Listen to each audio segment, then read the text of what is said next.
Hello, Dr. Rob. Tell me about yourself.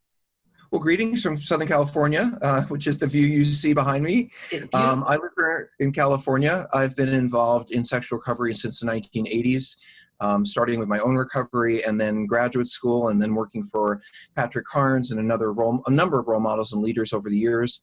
I've been treating sexual addiction, intimacy disorders, hypersexuality for almost a quarter of a century. I actually had hair on my head when we started. Okay, and how long have you been a member of Sash? I have been a member of Sash since 1991 when I was asked to join the board, and I sat on the board of Sash for 5.5 years. And I've always been a great supporter because I think a nonprofit for these issues is extremely important. What do you think are the benefits of membership? You know, I just think being involved with an organization, first of all, that speaks out for people with intimacy and sexual issues, that's very hard to find.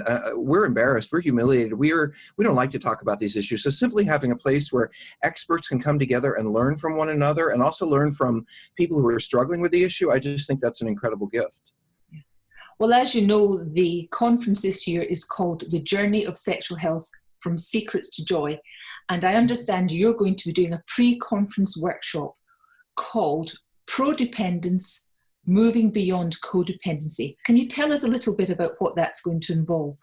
I don't know if you're aware, but we haven't had any new models for the treatment of families of addicts in almost 35 years since codependency came along. And although, you know, the addicts get lots of attention, they have so many new models, we really don't have what I consider to be a more compassionate, more loving, and more validating way to look at the love that partners give than codependency. So prodependence is a attachment-based, entirely new model for looking at partners of addicts of all kinds. And I think I've just seen people move to tears by the model. I'm so thrilled to see that we have another option, and that's what I'm going to be teaching. Are there any elements of it you could give us a little sneak preview on? Well, yeah, I think prodependence is absolutely about validating partners for the love that they give. In an attachment-based model, when someone loves a troubled person, I don't see them as being troubled too. I see them as being heroes. I think anybody who is willing to stick around in a relationship where someone is troubled is not acting out their own illness, a la codependency. They're actually celebrating the love they have for that person and then trying to hold on to them when that person is failing. I think if we don't validate people for the love they give to those who are troubled, then what happens to the troubled people among us who need love? So it's really about celebrating love is what it's about. That's fantastic. Now, I understand you're involved in some new areas in the past year or so. Do you want to tell us a little bit more about the outreach work you're doing? Well, I've become quite involved in the whole chemsex field. I'm very interested in the combination of drugs and sex because I'm absolutely certain there are people who struggle with drugs and alcohol where sex is not talked about or dealt with, and only half the problem gets dealt with when they go into treatment or they get help.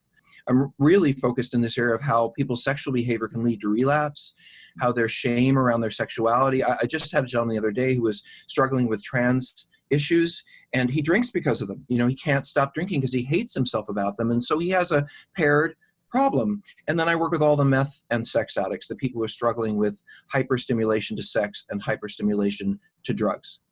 That's fantastic. So if anybody who wants to come to the workshops would like to find out more, you're going to be around for the whole conference so people can chat to you further about these issues. Absolutely, I'm going to be around. I think it's going to be my 550th Sash conference to date, and I can't wait to be there and see my friends. That's really the thing about Sash. I think it's a lot about coming together with people you love. Yeah, that's getting to know the people who are worthy of love, like us. Yay, fantastic. Well, thank you so much, Rob, and we look forward to seeing you in St. Louis in October. Going to be there with bells on. Thank you so much. Thank you.